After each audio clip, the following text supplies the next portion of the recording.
Yo, people, welcome back to the YouTube channel. You already know what time it is. It's time for another collab. Do you know what I'm saying? We ain't playing around. We ain't playing games. It's a big game, and this is a big collab, man. Curtis Shaw, it's a pleasure to have you on the channel, bro. Doing bits in the community, doing very, very well, and your team are doing very well too. How are you doing, sir? Good to be here, man. Mr. Lateness is greatness, Matisse himself. Yeah. And just like you said, bro, you're doing big things out here as well, you know, building your channel, very knowledgeable, and that's all the niceness out the way now. Now we're gonna get down to, you know what I mean, business on Sunday. But no, good to be here, bro. Keep doing your thing, and obviously big game this weekend, man. Yeah, I see it. The legendary players behind you, do you know what I mean? The last time I called you the Burgundy boys back then. Do you know what I mean? The O2, the boys in Burgundy, the ones that were doing the Invincibles and whatnot. And we haven't really seen Arsenal at the pinnacle of the league since really then. I guess you could say that one time when the Leicester season happened, you guys were in amongst it in January. But now, bro, the tide has turned, and suddenly out of nowhere, really, because I'm not going to lie, I didn't expect this with Arteta, and I didn't expect this with your team. Your team had a really good transfer window. I rated the players that you purchased. You got some good young players like Saka and Odegaard and Martinelli that I rate. But I thought, you know, top four race, you know, they're going to be in amongst it with the crowd. What's going on? What's going on right now, bro? I'm shocked. It's mad, isn't it? Like, even me as an Arsenal fan, like, it's caught me off guard. I'm like, I don't know how to deal with it. I'm like, people are saying, you in the title race? I'm like, nah, we're not. But then I'm like, well, we're top, so we've got to be. But do you know what it is as an Arsenal fan? Yeah, we've all kind of, like, got PTSD, man. We've had a rough, like, 10, 12, 15 years where we haven't won the title for nearly 20 years. So it's kind of like, I think we're seeing a lot of warning signs that this squad, the depth isn't enough. You know, you see it in the Europa League when we make 3 or 4 changes. We're actually having to bring the first teamers back on just to make sure we win the game. So I think we're doing well. I think we're overachieving, if I'm being honest. You know what I mean? I don't think because I suppose teams like yourself changing manager, Man United have got a new manager. Conte's still trying to figure things out over there. Liverpool have had a wobble. So we've kind of benefited from that. And Man City, I feel like Manchester City are calm about us, though. Like, I don't feel like Pep's panicking. He's just like, you lot just stay there. You know, like them 10,000 meter races. There's a brother who's in second, who's watching that guy in first, like, you just set the pace. When the bell goes last lap, he just goes crazy and runs past it. So I feel like Man City are calm, but we just got to keep winning games and sign players in January and see where it takes us, man. Yeah, the gap between, I guess, the first 11 and then what's after that is the big issue. And that's where in January you guys will look to apply that pressure. But the board should be acting and they should be sensing that, listen, regardless of whether you win it or not, you guys are at least in amongst it. You're well overachieving. Like you said, no one would have predicted this at the start of the season. You got to capitalize and fully back the team and the manager with the window. I mean, coming into this game, I would assume, you know, you guys are favorites. I've said it a few times today. I've had to choke on my words. I've flustered. I've been like, wow, I really had to say that. But it's true. You man are our favorites coming to our ground with the form that you're in, with the players. I mean, all of your guys are available. Your main hitters, Saka's just come back. We've just found out Chilwell's out, which is a big dent to our team as well. It's same thing as last season, this time around as well. And then like Reece James, Fofana, like it's just Kepa's now out. It's just building and building and building, and it's not helping matters because we were already going into this game, you know, really understanding that this is going to be war. Do you know what I mean? Aubameyang's got his little promo with BT sending shots, but not really sending shots. When you come to this fixture now, especially with Arteta's unbeaten record, we spoke about it a little bit off air with, you know, Martinelli with the goal and Smith Rowe and the individual errors, but you guys have come to the bridge and taken points. Do you come into this fixture and say, do you know what? Yeah, we need to win that. That's how we, because it's not even to make a statement. I feel like you've already made your statement. You've played Tottenham, you've played Liverpool, you've played big games, but it's just to reaffirm, listen, we're not moving. Like we're really going into the World Cup top of the table. Is that how you feel? I think for us, because like all the big teams that we're beating this year have been at home, and people will say, you know, you're good at the Emirates, but can you go to these grounds and beat them? It's funny that you say we're the favourites because I suppose to a neutral looking at it, we are. But in my head, I still would kind of say that you're the favourites. Really? Just because, like, I know we've won the last couple of games at Stamford Bridge, but I just think the circumstances and towards the end of the season, you know, one of them seasons you was going for Champions League. I'm not taking anything away from the victories for us because they were important, but I still feel like Stamford Bridge this early in the season, Graham Potter's, you know, new in charge. He's got a point to prove. You've got players missing, but we know Chelsea have got, you know, massive, their squad depth runs deep. And to me, if we drew this game, I think a draw would be a good result for Arsenal still. Yeah. Right? I'm not sure how happy you would be if you drew this game. So that's what makes me kind of think I still believe you're the slight favourites just because you're at the Bridge. You're not a million miles off. And I always think you take a point away from home, you try and beat them at home. So, and in my head, I agree with what you're saying. I'm looking for Arsenal to come here, make a statement. If we win this game, I'm pretty sure we'll go to the World Cup top of the league. So we got Wolves next week. So it would be a massive statement to the rest of the league. But I'm also aware of the fact that let's not get too caught up in what's happened previously. Yeah, we've won a couple games here, but you have to treat this game for what it is. Aubameyang's going to be fired up. Graham Potter, you know, you had a bad result last week in the league. You bounced back midweek in the Champions League.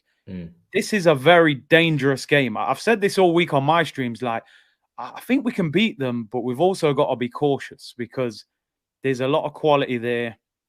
Early kickoff at Stamford Bridge, always going to be difficult. So I would take a draw. If we can win, I think it's a huge result for us. But yeah, it'll be a tough game. Definitely a tough game. Yeah, it's interesting to say that because obviously Old Trafford as well, you probably would have took a point there and maybe, you know, you guys went really for it and then ended up maybe losing the game. No party in that match as well, I think was huge. You know, Lokonga just couldn't hold it down, so to speak, more so than a real holding midfielder would need to in that role. And I think Partey obviously playing this game, we've seen how instrumental he's been to you guys this season in terms of not only smashing them in from range, but actually just being the pillar and the foundation for the rest of the players to kind of build off. In terms of like the key, I agree with you as well. I would be disappointed with a draw. I think that's partly influenced by the fact that we've not won in 3. We dropped points to Brentford, United. We didn't play well, but we still somehow lost it on the last minute. So it was a weird feeling. And then Brighton, we've been slapped. So we do need to respond. And we've got Newcastle away next. And that's one of the toughest places to go in the league right now. Do you know what I mean? So we actually desperately do need a win. And I would be disappointed with a draw. For you, in terms of like the key battles, obviously Saka's going to make it. He's huge. But what has it been like seeing this Jesus Martinelli kind of situation up front? Because a lot of criticism for Martinelli last season for maybe how inconsistent he was. He wasn't, you know, really establishing himself the same way Saka was, who got player of the year. And then Jesus is coming as well. And he's been massive for you guys. But then obviously people have said the finishing needs to improve as well. What kind of players in terms of can you rely upon and depend upon these players? Do you think in this game you know, these two we're getting performances out of? Is that the kind of feeling that you guys have going into the game? Yeah, I think for me, I think this is the best collective attack that we've had in years. Look, Aubameyang was unbelievable for us. I won't take anything away from him, despite the advert. Do you know what I mean? But even then, we relied upon him too much at times. If he didn't score, we looked like we weren't going to score. I think Arsenal's front three is one of the most difficult to play against in the Premier League at the moment. The energy, the ability to press, the way they can interchange. I actually think Martinelli at the moment is playing the best football he's played since he's been at Arsenal. Because I've said many times he's been like a speedboat with no driver, where he plays at one tempo all the time. You can't do that. You can't play at 100 miles an hour the whole time in the Prem. I think this year he's able to slow the game down at times. He's got end product. He's getting goals, getting assists. You know, Trent, he ripped Trent apart when we played against City last year.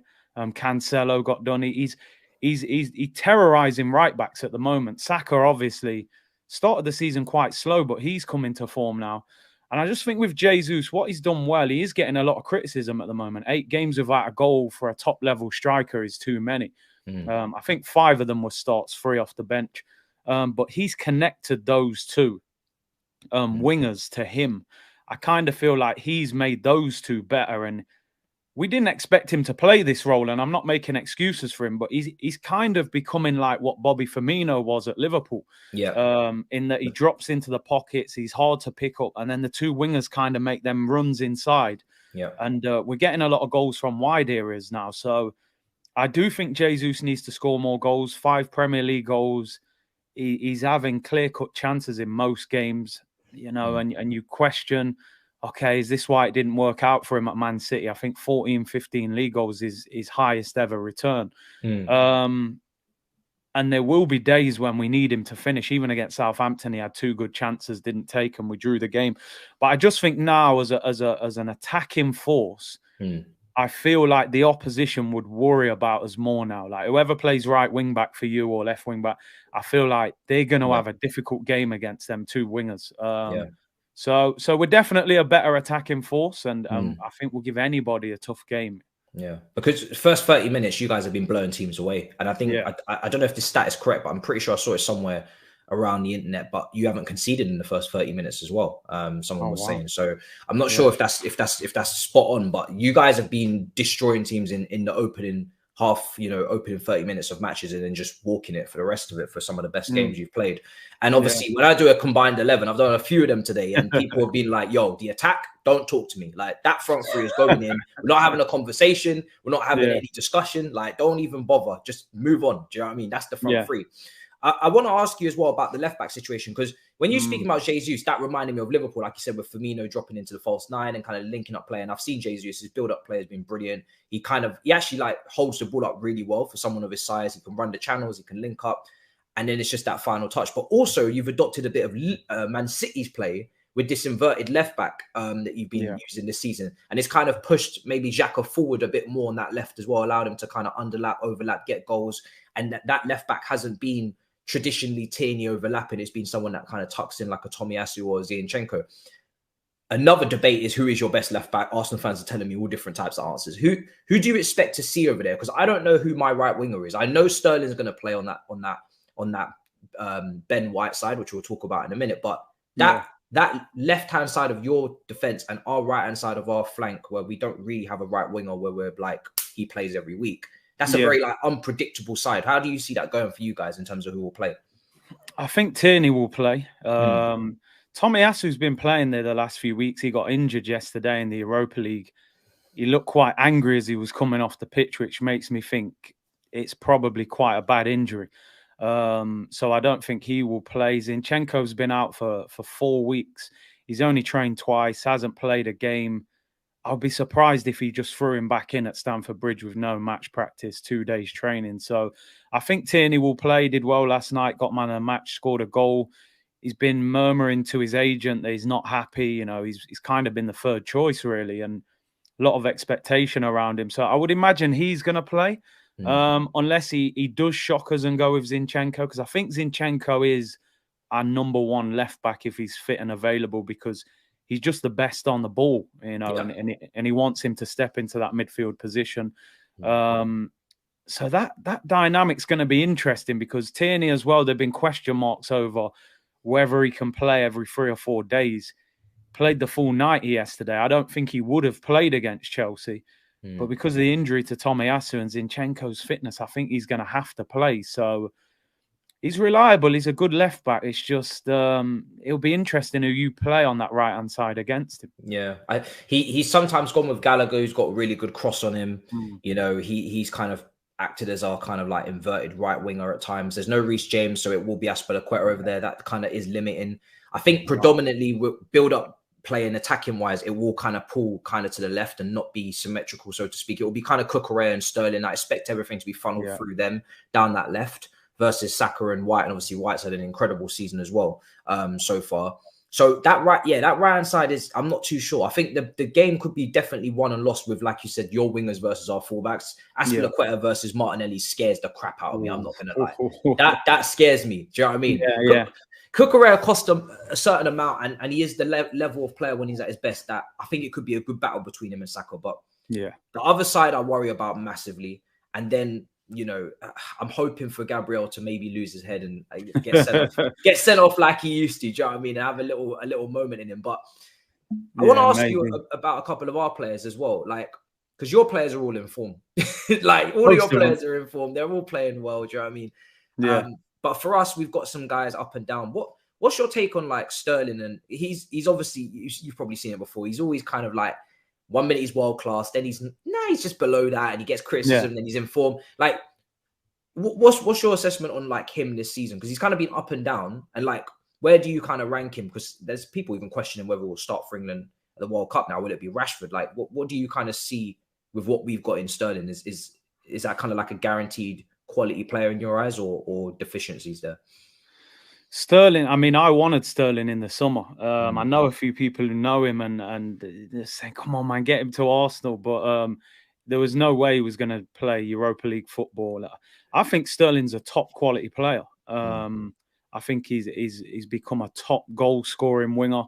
I think the problem with Sterling is he's been in a system for a long time that I think has become very easy for him and just almost second nature. You know, those runs around the back post, he's guaranteed goals.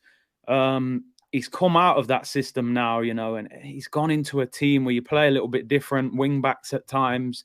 I've seen him on the right. I've seen him on the left. Sometimes you got Havertz up front, sometimes Aubameyang. I just think he needs to know what his role is and build partnerships, you know. Sometimes Cucurella's at left back, sometimes Chilwell. I feel like he's gone into a bit of a free-for-all at Chelsea, and maybe you need more out of him than what Manchester City needed out of him. Do you know what I mean? So I think it's an adjustment period. I think Sterling's a top player. There are deficiencies in his game.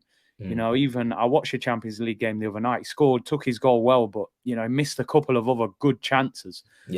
Further down the line, if that's Real Madrid in a semi-final, that might be his only chance, and that's the frustrating thing with him. To me, 45 million for Raheem Sterling is an absolute bargain. Yeah, it's a snip. And I think I look at Chelsea's wingers over the past couple of years. Hudson-Odoi, a player that I thought was going to really explode and become a top winger, hasn't quite happened. Pulisic, I always thought, was a very good winger. He always used to cause us problems. He's kind of fizzled out. Ziyech, I've seen him linked with moves. So you've been a little bit up and down in those wide areas. You've got good players, but no one's really grabbed that position since probably Hazard and maybe Willian when he was firing. So Sterling is a very good player, but I think you've got to kind of figure out how to get the best out of him. I think he can look like just an okay winger if you're not using him to the best of his ability. You know, I think you've got to get the ball to him, isolate the fullback, let him go at people, let him build a partnership. I think you chop and change your team a lot. I think you need a bit more stability. And then I still think you'll get a lot out of him. I think he's a very good player. Yeah, he'll definitely start on the left or maybe even on the right, but it's critical that he has a great game. Also, it'll be critical the midfield battle, like we've spoken about. Your midfield picks itself. Whether we use Zakaria after his performance in midweek, I don't know. He kind of had a little niggle and a knock. I don't know if he's going to be fully ready to start. Maybe it is a risk as well to play him in this magnitude of a match. But our team is very unpredictable. I have to ask you about Aubameyang as well. Like, what as a former Arsenal captain, do you know what I mean? And then obviously this BT Sport promo, and I was speaking to Laurie about it, and I know you talked to Laurie as well, and a lot, and he was defending him, and he was kind of like out there on his own defending like Aubameyang and saying, listen, it's not that deep, it's just a bit of promo. How do you kind of look upon it as an Arsenal fan? Does that give you that extra incentive to say, listen, this guy, we need to end him this weekend? and he's probably thinking the same thing, because obviously we know him and Arteta had a little bit of a mismatch in terms of their you know, ways of doing things and whatnot. So do you feel like this Aubameyang thing, I guess, is as big as it's been blown out to be by media and the comeback? And like, do you think you'll have that kind of influence on the match, or is this kind of a thing where Saliba and Gabriel are playing that well, where it's like, this isn't as deep as people are making it to be? Aubameyang's a showman. You know, everything with Aubameyang is kind of look at me, you know. So him doing that advert didn't surprise me at all. I know the Arsenal fan base have gone a bit crazy about it. He's a snake, you know, blah, blah, blah. I don't get too caught up in it. I think it is a little bit distasteful from him in the sense that he said openly he had no problem with Arsenal. It was with Arteta, and he knows what that advert is going to do. You know, when they came to him with that, he must have knew there was going to be a backlash. But I think in his mind, he just thinks, do you know what? This is going to add, fuel to the fire. I think he did love Arsenal, but that chapter in his career is over. He plays for you now. I think he is hurt by what Arteta did to him, even though most people would say it probably was self-inflicted. Yeah. And I think he just wants people to watch that game. He wants to try and prove a point. So I'm not as caught up about it as a lot of people, because we watch football because we love the sport, but it's entertainment. And I think sometimes we're kicking personalities and things out of the sport. The managers in the press conference, a lot of them now, they're like robots, they don't tell you anything. That's why I used to love Mourinho and all these guys, because it's entertaining. So for me, I'm like, listen, all right, he said that. It is a little bit, but if I'm Arsenal, that's the team talk done now. I haven't got to do a team talk. Aubameyang, former captain, saying, I'm a blue. You go out there, prove him wrong, win the game, you celebrate after the game. Yeah. But equally, if he scores and plays well, he's going to say, look, I was talking that and I proved it. So to me, it's just talk. It's like two boxers chatting before a fight. You win the fight. That's how you do your talking. So exactly. I'm not too caught up on it. Do you know what it is with it as well? I don't know whether he's motivated the Arsenal players, which you didn't need to do. You didn't need to motivate them anymore, than you have. And then I don't know whether he's going to motivate the Chelsea players pre-match. Is he going to fire them up? So it could go either way. Someone's getting egg on their face. Do you know what I mean? At the end of this. To wrap up finally as well, I have to ask you on these managers, man, because everybody kind of rated Potter before he came into Chelsea. He's Brighton, doing his thing, out of the way, nice football, not harming nobody. Now he's coming to Chelsea. Of course, he's gonna have to, he's got the microscope under him. And Arteta, I mean, bro, I said this guy is way out of his depth. When I seen you finish back to back 8th place, I said, wow, this is. I know the first one maybe wasn't the full season, I think, but I said, wow, this is ridiculously below the standard. You got to be minimum top 6. That's why the Big 6 was created. Shout out to I mean, you can't be out in 8th. That's not going to run. Has this first few months? Because I said it. I was saying it. I was bantering all the Arsenal fans today. I said, listen, what you're doing is brilliant, but it's kind of like where we were under Tuchel and Lampard in November, top of the league, but it can fall quickly and it can change very quickly. So it's not done yet. Has what he's done in these kind of months now, has this kind of changed your perspective on the level of manager is, or just how much faith you have of him maybe being able to deliver a major trophy in the future, maybe not this year or the next year? Like what's changed for you with Arteta? Has anything changed? I mean, I've spoke to you before, and I watch you obviously on the Big 6, and I know you've said a lot of things that I agree with regarding Arteta. I haven't been fully convinced by him at all for a long time, and I agree. I thought 8th was like, come on, you can't let the club slip to that level. But this season, and one thing I always give him credit for, he's always stuck his chest out and said, listen, like, I'm not going to hide. You've got to give me the time to rebuild this squad and get my own people in place. And this season, it seems to have clicked. I'm not getting too carried away with the fact that we're top of the league because, like you said before, it's November. It's early November. The World Cup's going to change. It only takes a major injury to a top player and you're scrambling for the rest of the season. When Partey's not in our team, we're not the same team. Gabriel Jesus, equally so. So he's definitely convincing me at the moment. I'm not fully convinced yet because ultimately I judge a manager on, finish the job, get us in that top 4. You said, can he win a major trophy moving forward? I mean, can he really win the Premier League, Champions League? I don't know. That's going to take a lot of time and investment. I still think we're way off, especially the Champions League, way off that. But he's definitely improving. And I think I said before, and I've said many times, I think Arteta is the luckiest manager in the Premier League. Because I think 99 managers out of 100 would have been sacked in his position. Lesser clubs have sacked managers in better positions than him. So he's very lucky that they've been patient, but they've backed him. He is starting to turn it around, but it's about where he finishes this season to me. Like you said, if we finish 5th and you go, we were top in November, it doesn't mean anything. Exactly, He has to get us back in the Champions League. He has to try and win a trophy, in my opinion, and then see where we go from here. So, listen, I was the biggest critic of him, and he's improved. He's turned things around, and I'm in full support of him. I hope he continues, but he has to finish that job. It can't just be you know, we were good in November and then we disappeared. He has to finish the job. Yeah, 100%. I would echo that because, of course, you know, it happened to me twice with Lampard. He was obviously sacked in the winter. He was gone in January after a mad run over Christmas. Tuchel, a couple losses to Reece James and Chilwell, and everything kind of capitulated as well. And when we got ourselves into a top 4 battle, I remember we were playing Man City and everyone was like, if we just win this game at home, we might just still be in a title race. And we lost that. And then after that, it was just done. And obviously, Liverpool, we lost at home as well, I think, or we drew, came back with the Lukaku interview.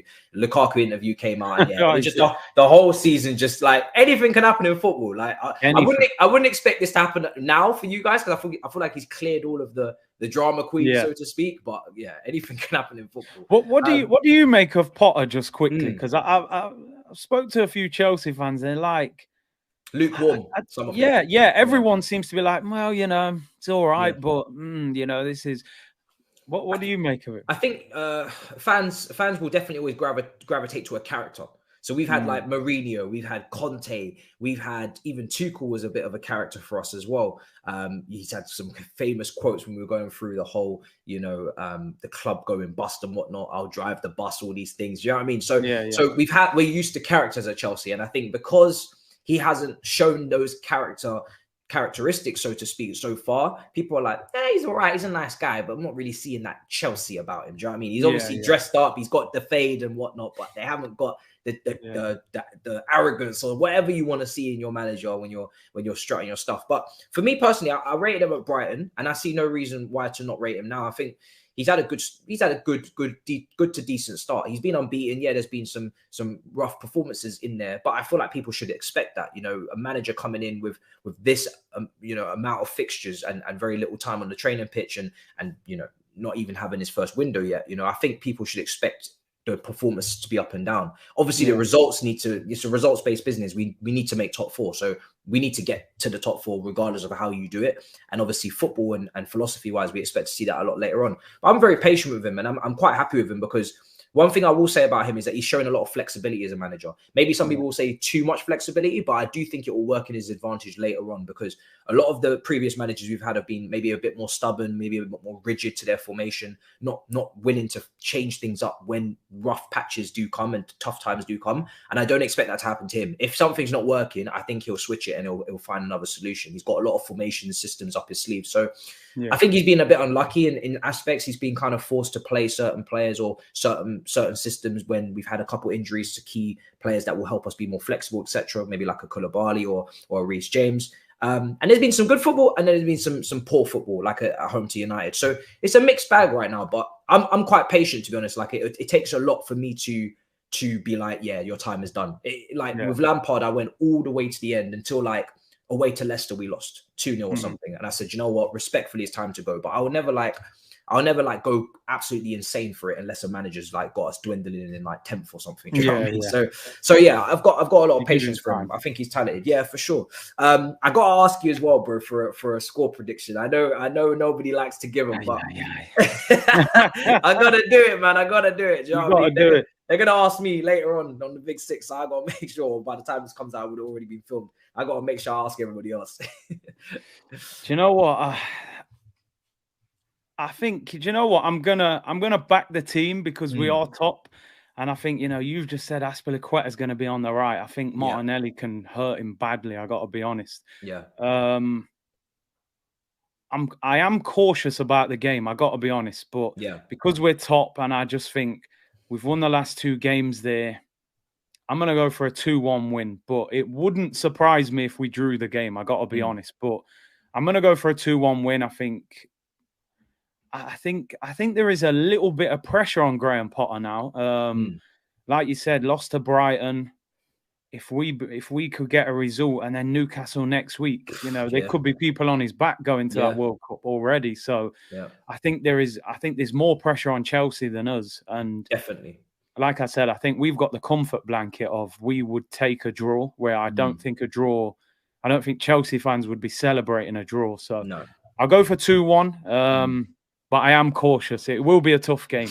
I echo all of that. Literally, I actually had 2-1 Chelsea as well. I got to back the team to win because we need to. I said it already. We got to win. You know, we got Newcastle. In between that, we got City in the cup on Wednesday, I believe, as well in the Carabao Cup at the Etihad.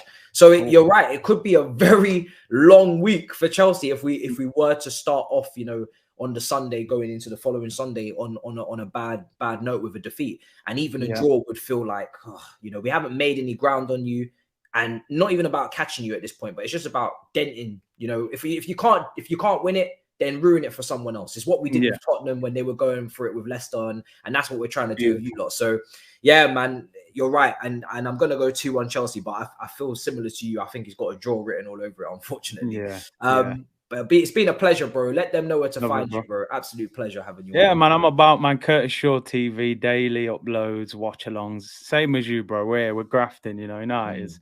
Definitely. And guys, make sure you check him out, man. The link will be in the description. Link is also in the title as well. And for me, just smash up the likes. Let me know what you think in the comments down below. Get your predictions in as well. I'm going to start taking predictions off you lot because, you know, everybody can get clipped. Do you know what I'm saying? Everybody, even you lot. And down below, I want to know what you're thinking. Then if the result comes in, I'm going to be in the comments a couple of days later, be like, hey, what's going on? You know what I'm saying? So, big up everybody. Let me know what you think in terms of the key battles and the different players and the form, etc. And the managers as well. As any of these managers changed your opinion on them, I'm sure they have at some point. So, yeah, until next time, big up in a bit, people. Peace.